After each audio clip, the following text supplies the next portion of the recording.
আজকের ভিডিওতে রায়-মার্টিন প্রশ্নবিচিত্রা 2024-এ ষষ্ঠ শ্রেণীর বাংলা বিষয়ের দ্বিতীয় পর্যায়ক্রমিক মূল্যায়নের 2 নম্বর স্কুল অর্থাৎ বাঁকুড়া জেলা স্কুলের সব প্রশ্ন উত্তর করাবো। একের সঠিক উত্তরটি বেছে নিয়ে লেখো। 1 টেন্স খোঁড়ার কারণে আম গাছটি দুর্বল হয়ে পূর্ব দিকে হেলে পড়েছিল।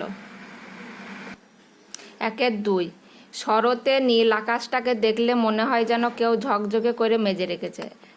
3 মাটিতে অধিকার সবার। 4 গোপালবাবু ছিলেন ছন্নছাড়া প্রকৃতির। 2 এর প্রশ্নগুলির অতি সংক্ষেপে উত্তর দাও। 2 বাঘের ছানা কাদায় পড়েছিল কেন? মেনু মৎস্য ধরতে। 2 পিঁপড়ে কবিতাটি কোন কাব্যগ্রন্থের অন্তর্গত? এটি পারাপার কাব্যগ্রন্থ থেকে নেওয়া হয়েছে। 2 কোন পাখির ডাকে রাত্রি নামে? কাকের। 2 কানাকড়ি অর্থ কি? সামান্য মূল্য। 3 নিচের প্রশ্নগুলির উত্তর দাও। 3 ধান কাটার পর একেবারে আলাদা দৃশ্য। লেখক অনুসরণে আলাদা দৃশ্যের বর্ণনা দাও। এটি তোমরা 76 নম্বর পেজে পেয়ে যাবে সাহিত্য বিচিত্রার। লেখকের রচনা থেকে অনুমান করা যায় যে ধান কাটার পরে মাঠে শুষ্ক রুক্ষ যে পরিচয় পাওয়া যায় তাতে গ্রীষ্ম ঋতুর ছবি ফুটে উঠেছে। এই সময় সূর্যের আগুন যেন ঝরে পড়ে পৃথিবীর ওপরে, ফলে জমি ধীরে ধীরে ফুটি ফাটা হয়ে যায়। রোদের দিকে তাকানো যায় না, সেই রোদে মাথা ঝিমঝিম করে।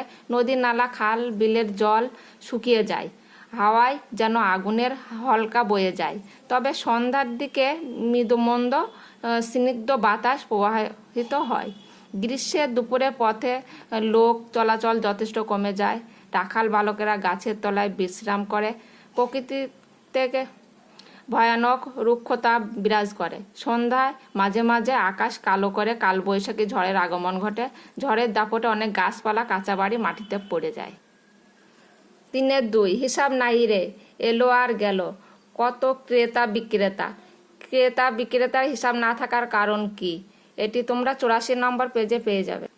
সারাদিন নানা স্থান থেকে অগণিত মানুষ হাটে আসেন, কেউ তার হিসাব রাখেন না। তাই হাটে কত মানুষ এলো বা গেল তার হিসাব থাকে না। 3 সেই দিন থেকে গাছ হেলে পড়েছে পূর্ব দিকে। কোন দিনের কথা বলা হয়েছে? গাছটি হেলে পড়ার যুদ্ধের সময় উড়োজাহাজ থেকে যদি বোমা পড়ে সেই ভয়ে সরকারের লোক আম গাছটির একেবারে গোড়া পর্যন্ত টেন্স খুঁড়িয়ে রেখে গেছে। সেদিন থেকে আম গাছটি পূর্ব দিকে হেলে পড়েছে। টেন্স খোঁড়ার ফলে আম গাছটির গোড়া একেবারে কমজোরি হয়ে গেল। লেখক এখানে একটি সুন্দর উদাহরণ দিয়ে বলেছেন, শিশুকালে টাইফয়েড হলে ছেলে যেমন চিরুগ্ন থেকে যায়, যতই ঠেকো দেওয়ার চেষ্টা করা হোক না কেন আম গাছটিও দুর্বল হয়ে চিরুগ্ন হয়ে। 4 মাটির বুকে যারাই আছি এই 2 দিনের ঘরে। প্রথম থেকে বলবো। 4 মাটির বুকে যারাই আছে এই 2 দিনের ঘরে। 2 দিনের ঘর বলতে কি বোঝো? সকলকে ভালোবাসা আদরে কি ভরিয়ে রাখে এবং কেন?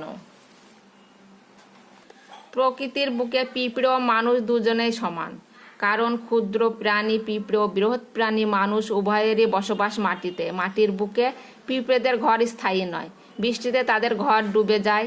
মানুষকেও ঘর ফেলে রেখে একদিন চলে যেতে হয়। তাই দুটি প্রাণীর বানানো ঘর 2 দিনেরই জন্য। পিঁপড়ে বাস করে মাটির নিচে, মানুষ বাস করে মাটির ওপরে, কিন্তু দুজনেরই পৃথিবী বাস অল্প সময়ের জন্য। তাই এই পৃথিবীতে যারা ক্ষণস্থায়ী তাদের সকলকে আদর করে ঘিরে রাখে স্মৃতি। 4 নিচের প্রশ্নগুলির উত্তর দাও। 4 বড় মন্ত্রী রাজকন্যার কি খেয়ে ফেলেছে? গুলি সুতো। 4 উদো কাককে কত পয়সা দিয়েছিল? 6টা পয়সা দিয়েছিল। ব্যাকরণ সিংকে দাড়িওয়ালা ছাগল। 5 নিচের প্রশ্নগুলির উত্তর দাও। 5 চোখ শব্দটি 2টি সমার্থক শব্দ লেখো। নয়ন, আখি। 5 শূন্য বিভক্তি কাকে বলে? শব্দের সঙ্গে যে বিভক্তি যুক্ত করলে শব্দের চেহারায় বা উচ্চারণে কোনো পরিবর্তন হয় না, কিন্তু শব্দটি বাক্যে ব্যবহারের উপযুক্ত পদ হতে পারে, তাকে শূন্য বিভক্তি বলে। যেমন মিতালি খুব ভালো রবীন্দ্রসঙ্গীত গায়। এই বাক্যে ভালো পদটি শূন্য বিভক্তি যুক্ত। ভালো যোগ শূন্য বিভক্তি সমান ভালো পদ। 5 নৃত্য। নৃত্য মানে রোজ বা প্রত্যহ, আর নৃত্য মানে নাচ। শব্দগুলির অর্থ পার্থক্য। 6 নিচের যে কোনো একটি বিষয়ে অবলম্বনে একটি অনুচ্ছেদ লেখো। 6 স্বামী বিবেকানন্দ। 2 তোমার বিদ্যালয়ে শিক্ষকদের উদযাপন। এগুলো তোমরা ডেসক্রিপশনে লিংক দিয়ে দেব, তোমরা দেখে নিতে পারবে। ভিডিওটি ভালো লাগলে সাবস্ক্রাইব করবে এবং লাইক কমেন্ট শেয়ার করতে ভুলবেন না।